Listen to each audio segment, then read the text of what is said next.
Bonjour à tous, aujourd'hui on se retrouve pour la présentation d'un oracle, l'oracle des pierres initiatrices de Giulia Boccero et illustré par Anna Souza que j'ai reçu des éditions First pour pouvoir le partager avec vous. Donc c'est un jeu de 44 cartes pour décrypter les messages sacrés des pierres. Giulia Boccero que j'aime beaucoup, hein. J'ai déjà présenté les livres qu'elle a fait sur les pierres et la lithothérapie et les cristaux. Et bon, elle y connaît un rayon. Voilà, donc j'aime beaucoup déjà l'illustration que je trouve très jolie. Voilà, donc c'est une boîte qui s'ouvre comme un livre, comme ceci. Ça, on regardera après. J'ai fait une bêtise déjà, voilà. Et on va lire ensemble ce qui est écrit au dos. Connectez-vous à l'esprit des pierres. Le langage révélé par le contact avec les pierres est infini. Grâce à cet oracle, partez à la découverte de la diversité de leurs manifestations. Chacune des 44 cartes magnifiquement illustrées vous invite à rencontrer les personnages qui s'éveillent de chaque pierre. Vous pourrez ainsi comprendre que chacune des forces explorées existe en tout être. Elles peuvent être éveillées ou endormies, adaptées ou repoussées, mais leur écho fait partie intégrante de nous. Voilà. Donc, Giulia Boccero, elle est formatrice et praticienne en lithosophie. Elle travaille à approfondir ses techniques d'accompagnement et à élaborer ses propres méthodes, cherchant ainsi à améliorer notre connaissance des pierres et de leurs vertus. Son idéal permet à toute personne cherchant une approche des pierres saines, sensible et pourtant rationnelle de cheminer en toute quiétude. Voilà. Donc, je vous mettrai mon lien vers Amazon si vous avez envie de me donner un petit coup de pouce et de passer par là. Et sinon, il est disponible partout vu que c'est un mass market. Voilà. Donc, quand on ouvre le coffret, il est comme ceci, c'est très joli. Voilà. Avec le livre qui est quand même assez épais. Il y a combien de pages 126 pages. Et les cartes sont ici dans un encart en carton. Voilà. Et voilà. Ça, c'est pour l'intérieur de la boîte. On va regarder le livre ensemble. Le livre qui n'est pas en couleur, mais dans les tons verts. Ça, c'est peut-être un petit peu dommage. J'aurais encore préféré l'avoir en couleur, mais bon. Alors, on a un sommaire avec l'esprit des pierres initiatrices, l'intuition, l'art de laisser parler son âme, les messages des pierres, les tirages initiateurs, la datation par l'oracle des pierres initiatrices, et puis on a différentes familles. On a la famille de découverte avec ses cartes-ci, la famille d'exploration. J'ai passé une page. Là, les figures d'éclosion, les figures d'existence, de ressources, de conquête, de réalisation, de libération et de complétude. Ensuite, on a un mot sur les signes astrologiques, les luminaires et les planètes et les pierres initiatrices de A à Z. Voilà. Donc ça, c'est pour le sommaire. Donc ici, on a un mot sur les pierres initiatrices. Et elle vous explique qu'au fil des cartes, tu découvriras certaines essences parmi les plus puissantes qui peuvent ressortir des pierres que je t'ai choisies. Les variétés sélectionnées sont volontairement répandues, faciles à acquérir, pour donner l'occasion à chacun d'aller rencontrer en pratique les archétypes qui sont partagés ici. Les archétypes qui en ressortent peuvent paraître atypiques aux plus fervents adeptes de lithothérapie classique et seront pourtant tellement vivants à qui aura le courage de les laisser s'exprimer en soi. Donc l'oracle des pierres initiatrice plutôt, est également une invitation à voir au-delà de notre temps. Sans ignorer les défis que nous rencontrons actuellement, d'équilibre des forces entre femmes et hommes, entre santé et économie, entre humains et pouvoir politique, les figures que nous rencontrons dans ces cartes réalisent une initiation encore à venir. Elles vivent l'après des conflits, riches des apprentissages que notre temps est en train de construire. Alors, les archétypes, on en a 9. On a les figures de découverte qui lancent un nouveau cycle, ouvrent vers l'inconnu. Les figures d'exploration qui vont nous permettre de vivre nos expériences personnelles. Les figures d'éclosion nous permettent de nous écouter, de nous vivre intensément. Les figures d'existence permettent de nous construire, de vivre notre unicité. Les figures de ressources nous permettent de consolider nos repères dans le monde. Les figures de conquête nous permettent de faire aboutir nos projets et nos réalisations. On a les figures de réalisation, de libération qui nous ouvrent au repos après un chemin bien rempli.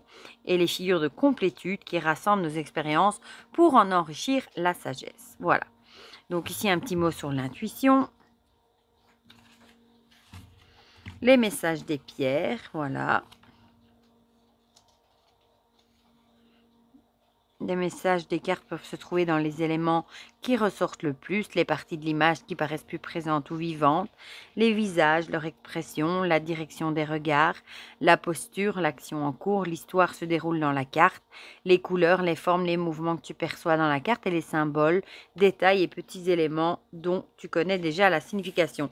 Donc ça, c'est plutôt pour laisser parler son intuition. Comment procéder à la lecture ? Alors, on a les tirages initiateurs avec la sagesse du jour. Voilà, ce sera en 3 cartes, du coup, avec expérience, conscience et essence ou réponse. On a le tirage ombre et lumière. Voilà, qui peut s'agir des pleines lunes et des nouvelles lunes, etc. Ou des entrées du soleil dans notre nouveau signe astrologique, les solstices, les équinoxes. Le passage initiatique en 5 cartes. Datation avec l'oracle des pierres. Ici, je vous explique en toute simplicité. Voilà. Et ensuite, on passe aux figures de découverte.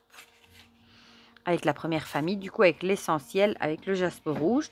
Donc là, on voit, on a une explication. Les lectures initiatiques, puis on a les lectures prédictives pour le général, relationnel, professionnel, financier, le spirituel. Et alors, on a le voyage vers l'essentiel, et si l'essentiel était. Et alors la datation, voilà. Donc vous voyez, c'est très riche. Il y a beaucoup de choses par carte.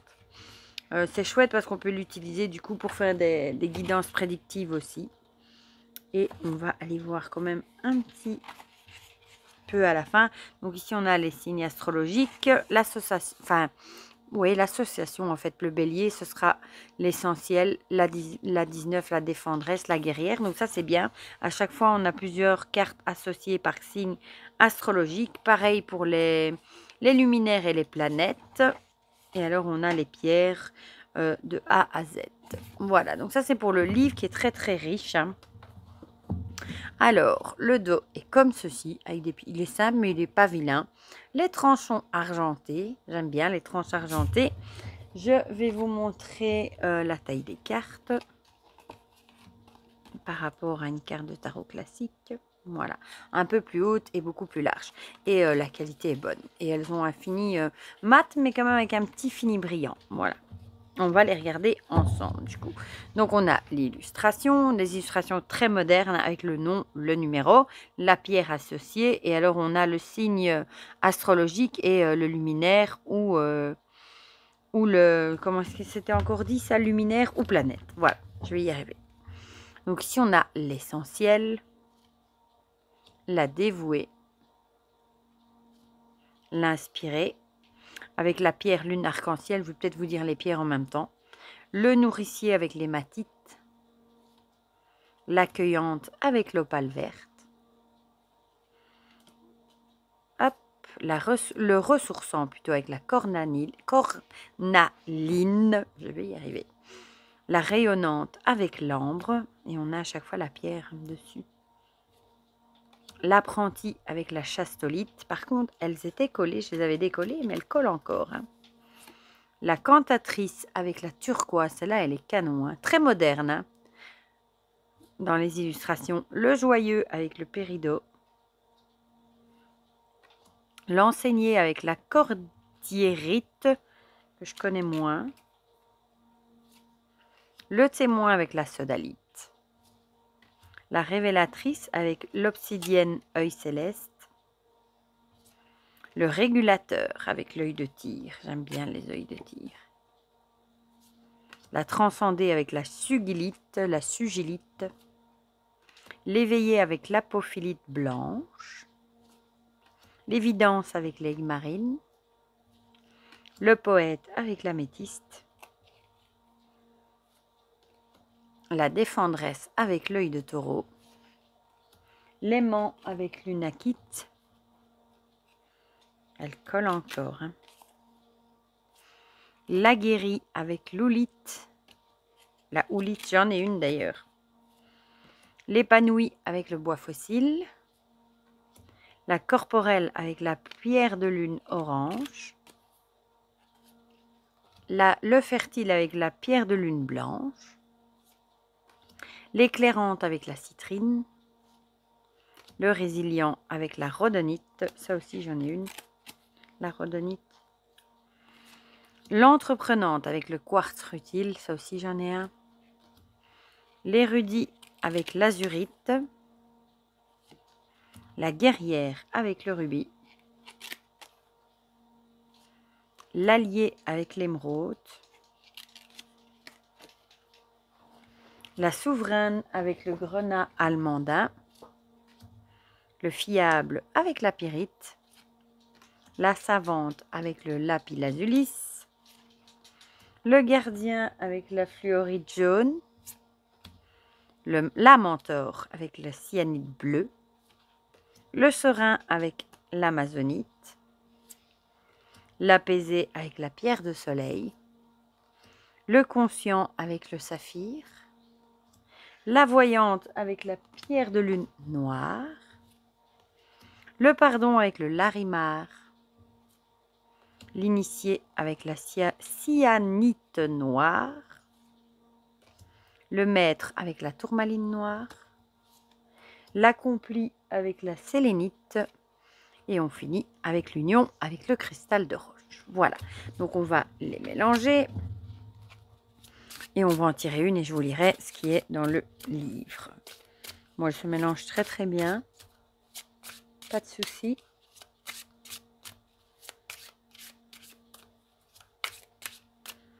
On va les étaler pour voir, mais elle s'étale. Bon, elle s'étale, elle glisse pas, mais ça va, elle s'étale quand même assez bien. Oh, on a la souveraine avec le grenat almandin.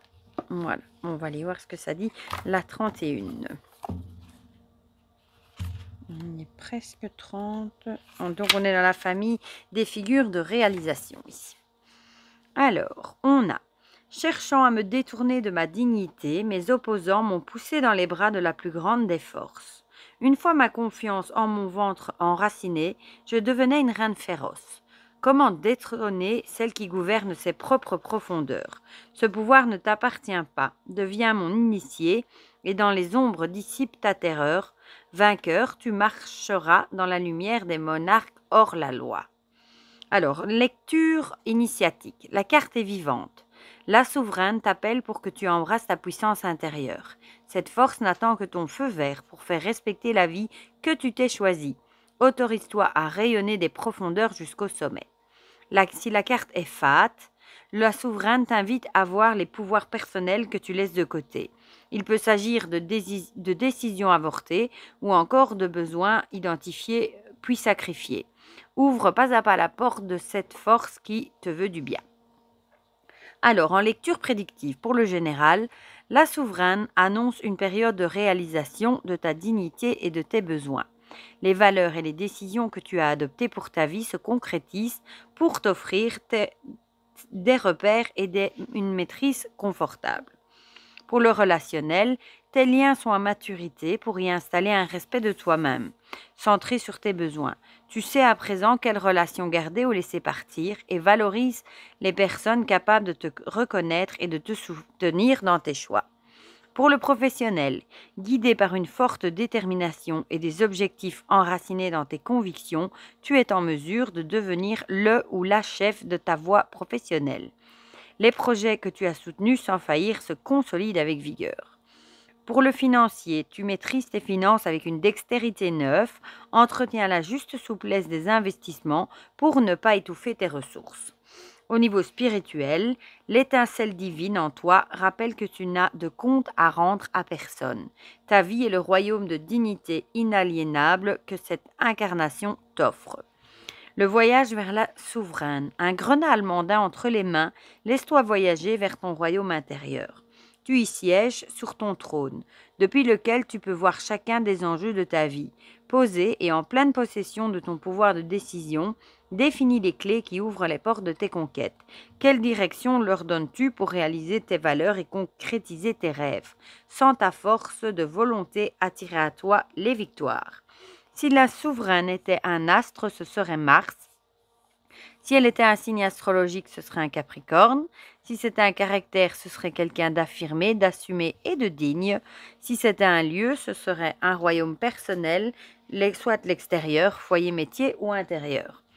Et la datation, un mois, un mardi, du 21 décembre au 20 janvier en hiver et de 45 à 60 ans. Voilà pour ce message. Je le trouve très chouette. Les illustrations sont très modernes, hein, mais j'aime bien, sont colorées et modernes. Voilà, on a un peu tous les styles, toutes les ethnies, toutes les morphologies corporelles. Donc ça, c'est chouette aussi, hein. J'aime bien la tranche argentée aussi. Je trouve que pour chaque carte, on a pas mal de choses, hein, avec les lectures prédictives pour chaque domaine. Je trouve ça pas mal. Voilà. Et je sais que Giulia Bocchero est quelqu'un qui s'y connaît bien dans les pierres aussi. Du coup, bon, c'est pas maintenant qu'il est sorti, ça fait déjà un petit moment, hein, qu'il est sorti. Dites-moi dans les commentaires si vous avez ce jeu, si vous l'aimez bien, si vous l'utilisez, s'il est dans votre wishlist. Dites-moi tout ça dans les commentaires. Comme ça, on partage tout ça ensemble comme d'habitude. Et pour le reste, je vous fais plein de gros bisous et on se dit à très vite pour de prochaines vidéos. Bisous, bisous!